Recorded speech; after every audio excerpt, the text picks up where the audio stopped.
Hey guys, welcome back to another Vibe Academy video. This is Shahir. Today we're going to be going through the 25 ACT English skills that you will see on test day. This list of skills that I have here is directly from the official ACT prep guide. The official ACT test makers say that these are the skills that you're going to see. And what we've done is we've created problem sets for each one. And we're going to be going through an example of these problems for each of these skills so you can have an idea of not only what the skills are, but what to expect in terms of what they'll look like as far as question type. And when later on, when you're taking practice exams and you're reviewing questions you got wrong and you want to link them to particular skills, you can use this video as a reference to see, okay, I got this question wrong. What skill does it correlate to? And doing that for all the problems you get wrong will help you to see patterns in what you're missing most and what you need to start practicing more and learning. So this is not just a one-time watch video. It's more of a diagnostic tool that you use for all the mistakes that you make in your practice exam going forward. So the way this is going to work, I'll just click on one of these and I'll go through an example, kind of walking through the problem, the typical skill, like how it usually shows up. And then we'll go into just a bit of an idea of,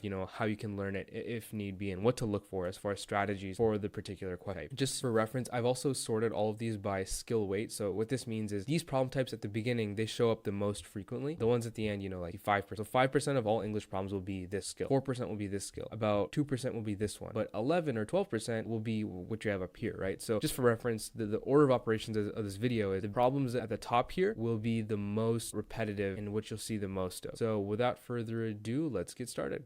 Skill number one, let's go through faulty adjective placement. So this is where you're given a problem where there's a bunch of adjectives or there's one adjective that's not really placed in the right spot in the sentence. So here we read the sentence as the phone's bent case's cardholder's content were damaged. So in the context, the phone is bent. So we want to place the adjective where? Usually you want to place it right before the word that it is modifying. So if it's a bent phone, you want to say a bent phone. If you say bent case, it makes it seem as if the case is bent or the cardholder or the content. But since we're saying the phone is bent, we want to put this adjective right before. So keep the strategy in mind for these type of problems. If you are asked to place an adjective, place it A, as close as possible to the word that it's modifying, and B, before the word that it's modifying. Bent phone.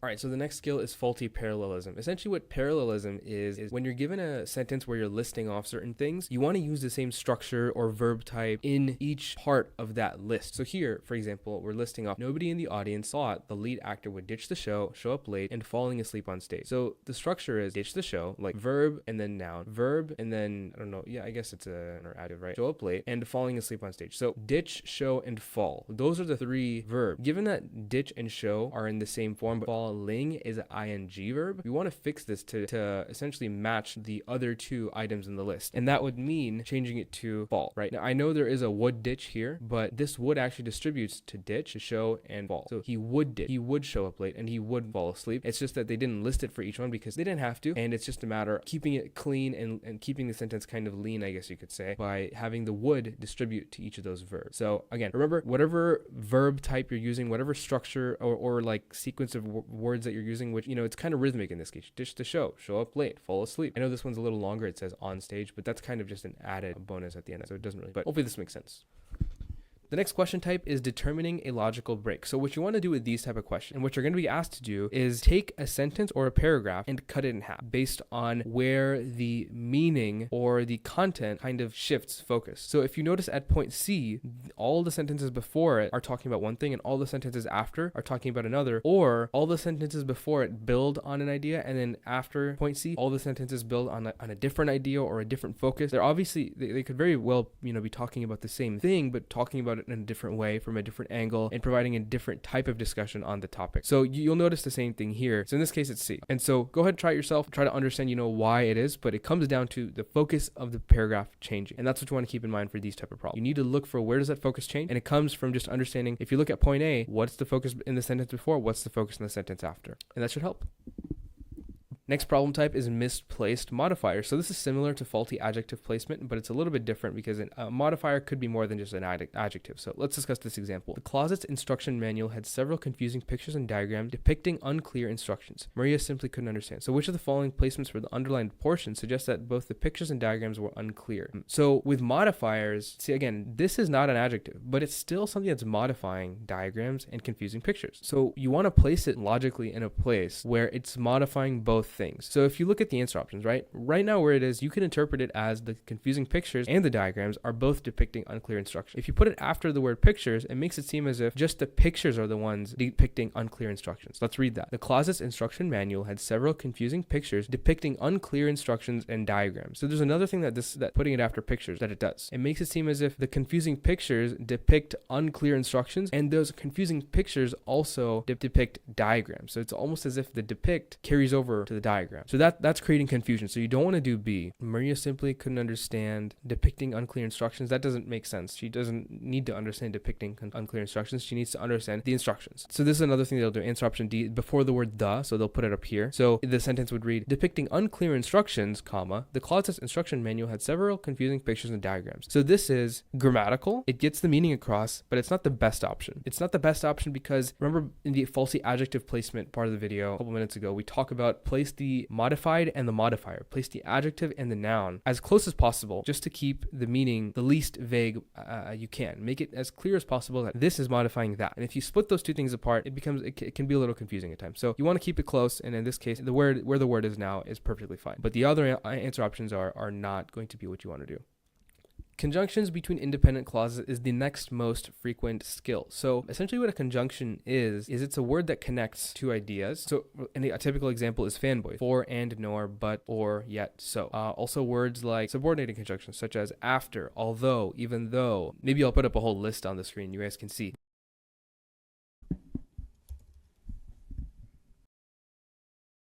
But the idea is it's a set of words that is used in the sentence to transition from one idea to another. So in this example, we can see the workers were having a hard time completing their tasks due to the fact that the factory's working conditions have become quite difficult. So which of the following alternatives preserves the meaning of the sentence? So what's the meaning? It's saying the workers were having a hard time because of the working conditions. So you want to think of which of these words has a because of type of meaning. So for completing their tasks for the factory's working conditions have become quite difficult. Sure, that gets the meaning across. For can be used as a because. And just kind of links to ideas. It doesn't create a cause and effect. Here we're trying to say due to the fact, which is literally cause and effect. So is more so one action leading to another, and it's actually the wrong order of operations. That would be effect cause. This here is effect cause, effect because of the cause. So is more of a cause and then effect. That's the correct way to think of it. And then yet is completely wrong because that would say here is an effect and here is something in spite of that. So something that you wouldn't expect. Here it's completely like, it's hot outside, comma, yet I'm cold. That's not cause and effect. That's like saying these two, they don't make sense together. But here it makes sense. It's effect cause, and we want to use the word that matches the meaning of because. In this case, answer option A is going to be correct. And here's the problem breakdown if you want to see. We have these on our website as well. But yeah, that's it for this one. Here's another problem type about conjunctions, but using them to logically connect clauses. So here we're not just going to be working with conjunctions, but we want to work with different clauses, different grammatical units in the English language. So let's go over this example. It seemed that gradually the water level in the tank increased. So again, think about it logically. Would water in a tank increase gradually, subsequently, actually, accordingly? Given the context and the fact that we don't have any context, this would make sense, right? It's gradually increasing. Subsequent would make sense if they give us some context about like this caused this to happen. Actually and accordingly would also require a little more context. You need some reason to say actually or accordingly. If you look at another problem type, another example, I was the one person in my group of friends that didn't enjoy chocolate, considering that the rest of my friends loved anything and everything sugary. So here we want to look at, again, this person is saying, I don't enjoy chocolate, but the rest of them do. That's generally what they're saying. If you say considering that just kind of repeats the idea.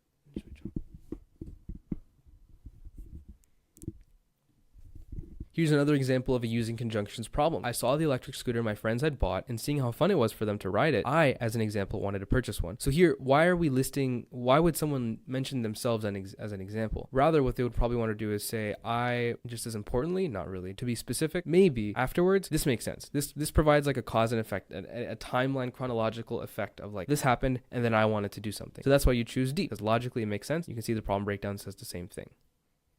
Rearranging sentences or paragraphs for flow. This is essentially where you're taking a sentence and you're putting it somewhere else in the passage based on the content of the sentence and the context of where you could possibly put it in. So if you notice that whatever is being talked about here, right, the two physicists and their Nobel Prize, if that's not really the focus of this paragraph, but rather it's up here or this paragraph or at this point in this paragraph, that's where you'd want to put it. But it's not just about putting it in the right paragraph. It's about putting it in the right spot in the right paragraph, such as between B and C. That comes down to context. So you have to think, would it make more sense to say this this and then the sentence here and then the sentence here, or say this underlined portion and then this sentence, or sorry, the what's already here and then have the underlined portion at the end. You need to think through the order of each part of the passage and reconsider what you're putting and where you're putting it. Next most frequent question type is providing a suitable conclusion. So with this question type, it all boils down to you're going to be given a passage or a paragraph and you're going to be asked to conclude said passage or paragraph. Generally, you want to obviously conclude the paragraph.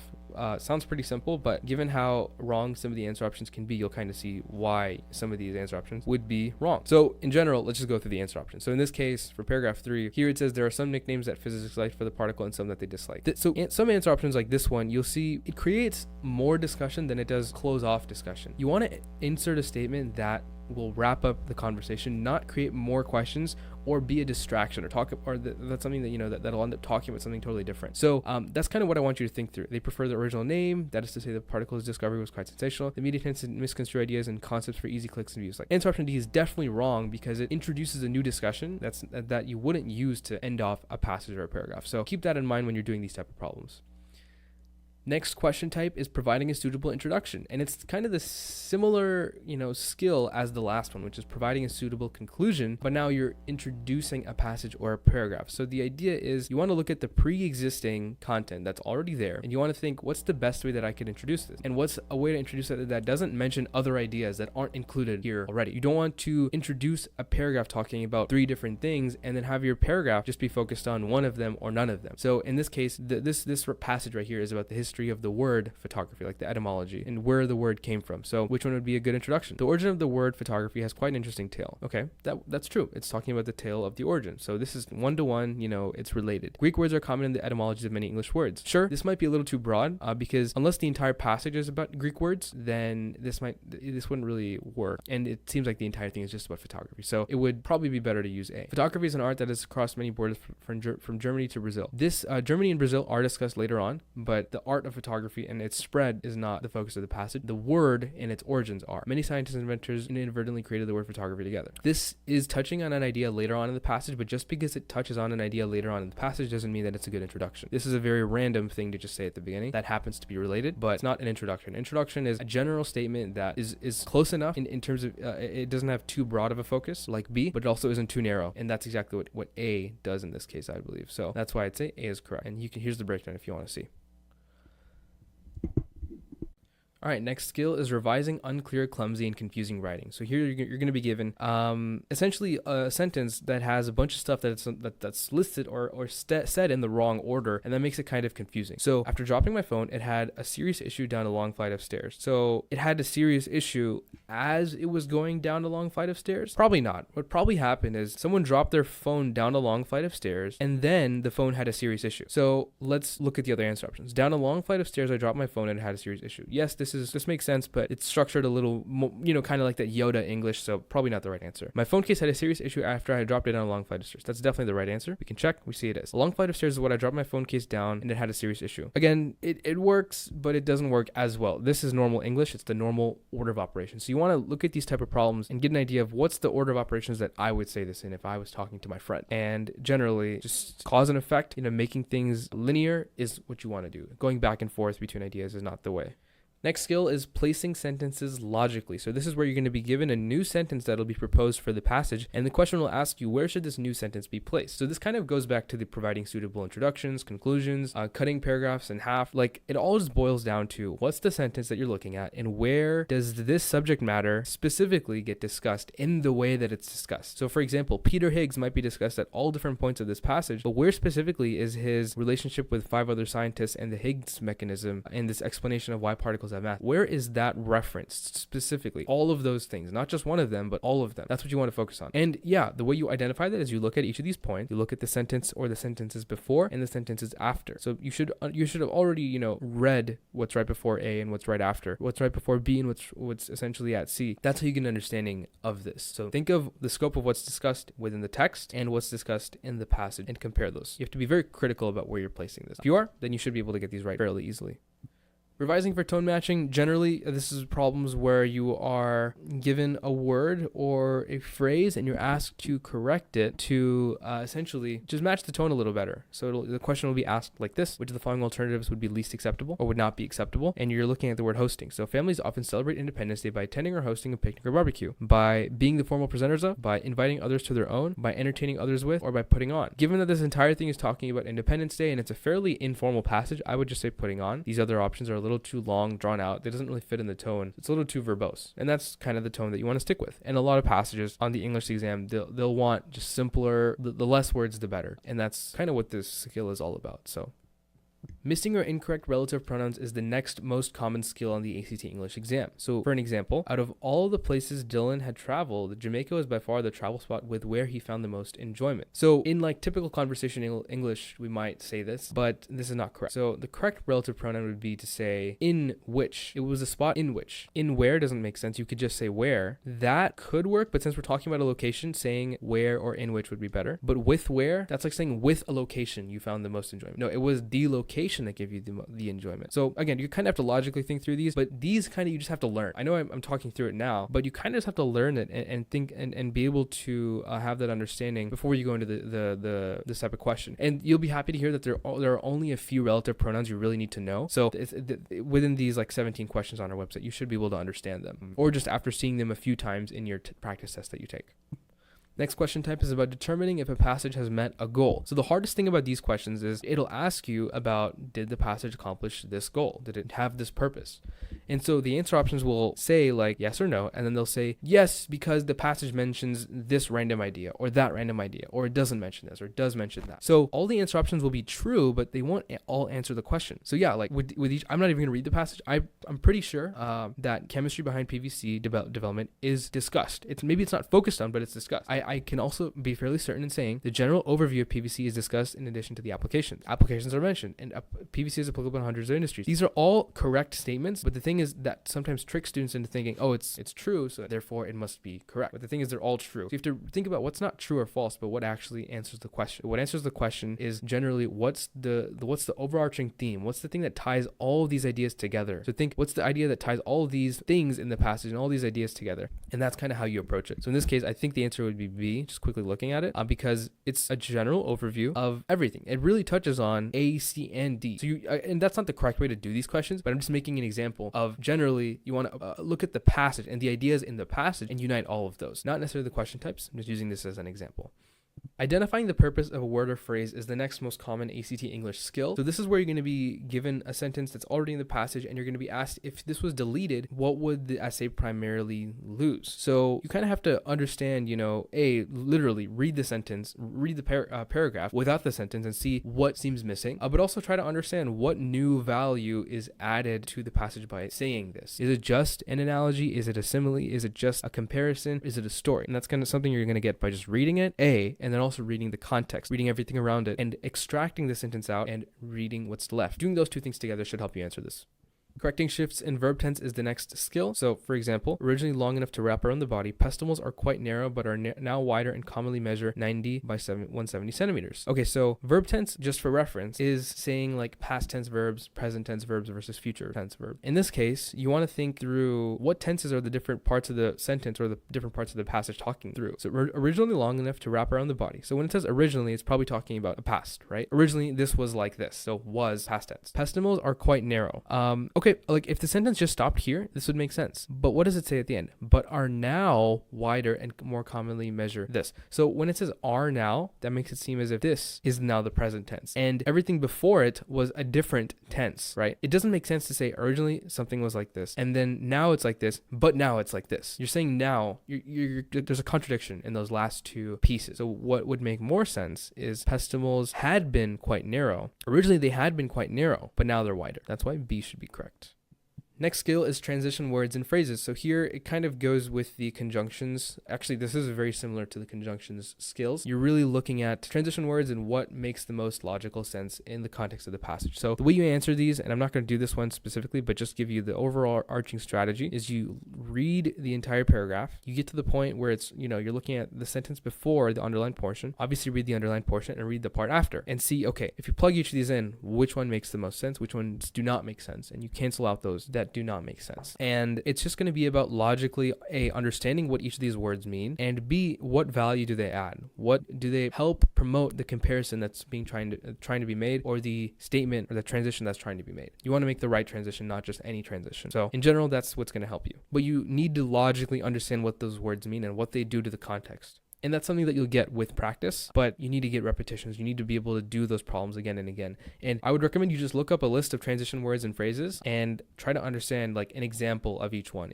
We might put together a cheat sheet for you guys, for you to understand that if you guys request. That's totally doable. So let us know.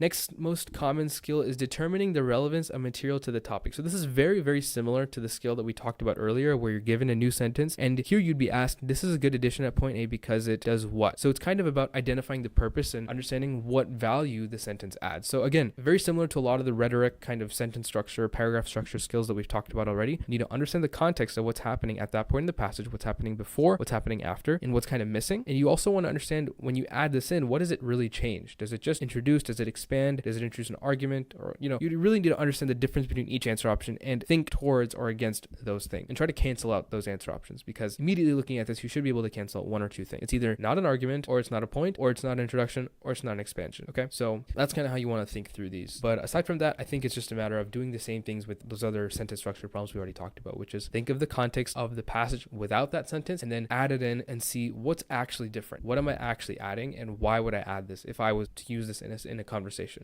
Run-ons is one of the most important skills because it really boils down to your understanding of commas and punctuation and where and when it should or should not be used. So here you're just going to be asked to correct or not correct run-on sentences. So an example is this: cutting trees with the highest value and leaving those with lower value, often diseased or malformed trees, is referred to as high grading. It is sometimes called selective logging and used with selection cutting, the practice of managing stands by harvesting a portion of trees. Which of the following is the least feasible way to combine the sentences? So here it's already a period. We want to combine the sentences, okay? But we want to do it in a way that doesn't result in a run-on sentence. So least feasible. Interesting. So A says often it is referred to as high grading, which is sometimes called selective logging, confused with selective cutting, the practice of this. So A, it works, it's grammatical, so it's fine. However, it does result in quite a long sentence, even though it's grammatical. As far as understanding why it is or is not grammatical, we have a video where we go through the main, it's like a 5-minute ACT English grammar and punctuation video. I recommend you watch those two videos. We go over like comma rules and punctuation rules, and that'll probably give you the understanding you need of this and why A is correct. A is acceptable, but it's not the correct answer. B, so substituting a period with a comma and is usually fine. So this is also acceptable. B is incorrect. C, again, same thing, comma and, replacing a period with an and is usually acceptable. D, however, just getting rid of the period altogether does not make sense. If you see something like this versus this, they can't both be right. Either a period belongs or it doesn't. And if you're taking out the period, you usually need to replace with something, a transition word, an and, a conjunction, right? So that's why D is incorrect. D is the correct answer, but D, the statement in D is not acceptable. And that's kind of how you need to think through these problems. What are the grammatical implications of each answer option? And that comes from understanding punctuation marks and where they should or should not be used.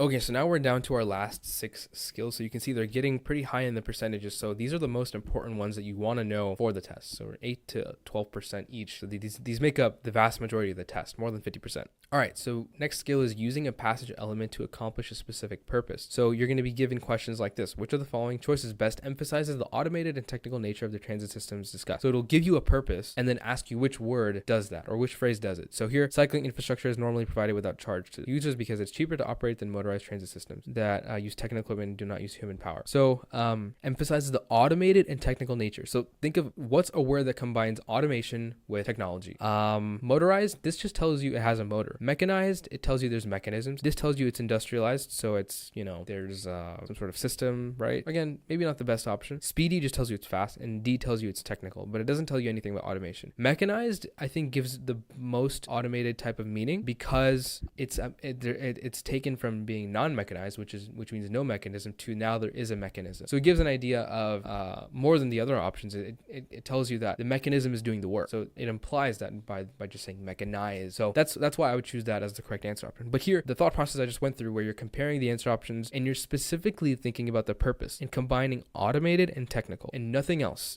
You're not thinking of what fits best. You're thinking about the purpose. The passage really doesn't matter, more so about what word is a good replacement based on this question right here. And that's what all of these questions will be asking you. So whenever you see which of the following best emphasizes or which of the following best makes clear that this word or this thing is like this, you're doing a question like this, and you want to think through not the passage but the question.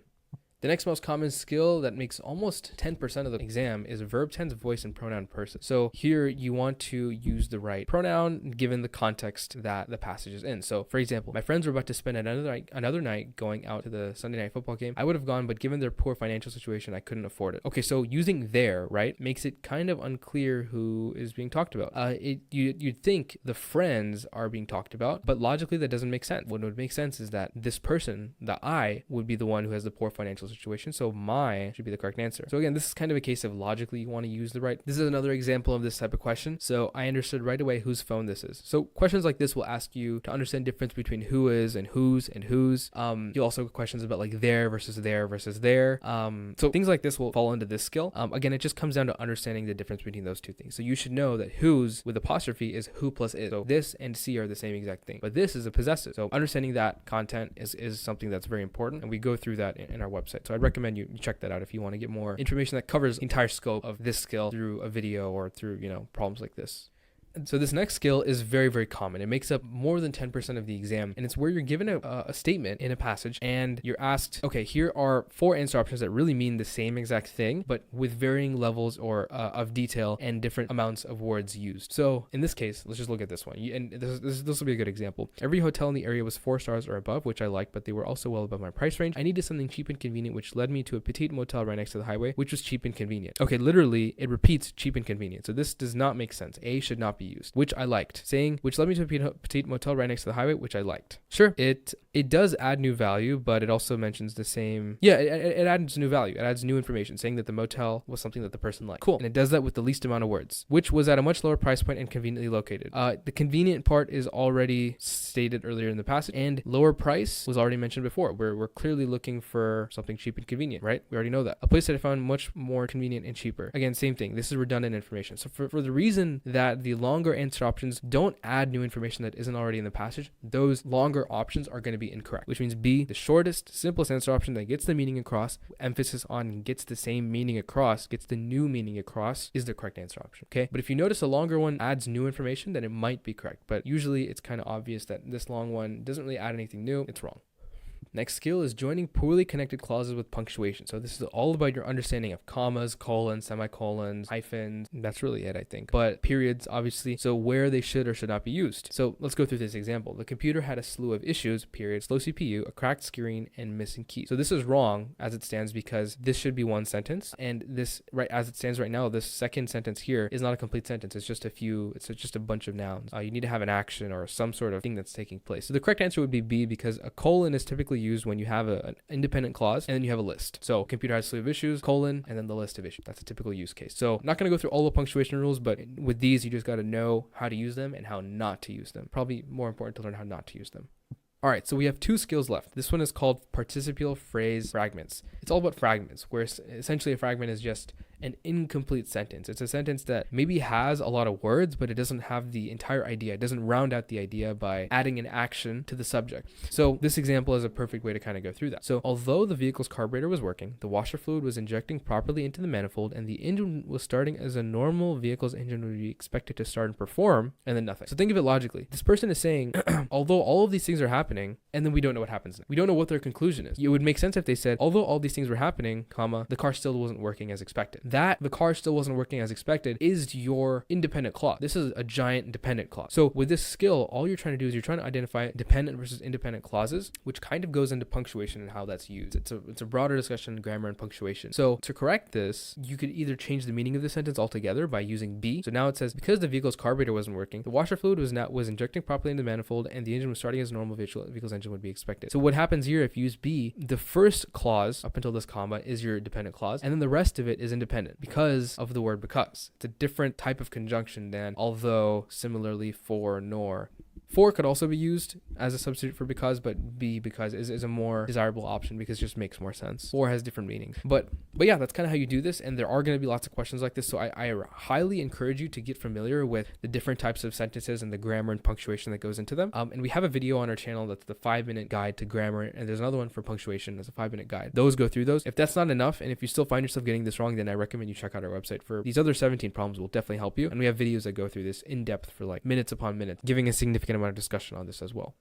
And the last skill, the most common on the ACT English exam, is choosing an appropriate word or phrase in terms of sentence content. So here you're going to be asked, you're given point A, and the writer, the question will ask, we're considering adding a new sentence here. Which of the following is the most meaningful? And there isn't a lot of new stuff to discuss here. It really boils down to the discussions we had earlier on in the video about, you look at the context of what's before and after this point of the sentence in the passage, and you look at what new value does this bring, and does it fit in the context? So do we want to have more content about devices or Chinese and Mongolian merchant, or about Chinese computational methods, or about tally stick? What's really the main focus, and what's going to add to that focus? So we'll just go through the example. Devices have been used to aid computation for thousands of years, mostly using one-to-one correspondence with fingers. The earliest counting device was probably a form of tally stick. Later record-keeping aids throughout the Fertile Crescent included calculi, which represented counts of items, probably life cycle grains sealed and hollow. Okay, so tally stick is a side comment. So making a new sentence about it and talking about cooking applications makes no sense. Does not fit within the focus of the passage, which is computation method. Next, of course, the definition of device does not include fingers. Sure, this does add a nice kind of little side comment that transitions into the discussion of later record keeping aids. C does not add any value. It's totally distracting. And D, regardless of the counting device, Chinese computational methods were the most advanced of all. So I don't think either one works. I'm favoring B here because, and it is correct, it's a side comment, but it doesn't change the focus. It builds on what's happening before, and it also takes away from